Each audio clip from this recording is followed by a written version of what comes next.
Сәлем достар, сендермен Мирас және де керемет канал арнасы.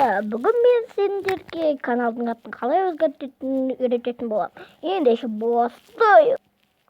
Ең алдымен достар, біз мынаны басамыз, адам серіп тұрған, міне керемет каналды менің атым шығып тұр. Мой каналды басамыз. Мына жерде бір настройкин жүріп шығады, соны басамыз. Міне керемет канал деп тұр. Мұнда X-ті басып деп қалағандарыңыз жазасыздар. Бірақ мен өзгертем, не мысалы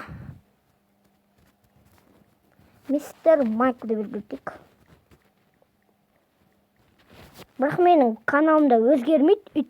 Міне вы совсем Ваня менели имя. Өйткені мен вообще ауыспайды пендене. Ал сіздер өздеріңі бір-ақ рет ауысады негізі. Сіздер өздеріңіз қалағандарыңыз қандай ат қойларыңызды әбден ойлана ауыстырып алыңыздар. Менде әсше ава жоқ. Бұйырса ава болады. Және де осы кеңесім, яғни лайфқа ұнаса лайк басып, арнаға тіркеліңіздер. Сендермен болған мен Мирас және де керемет канал арнасы. Қоса!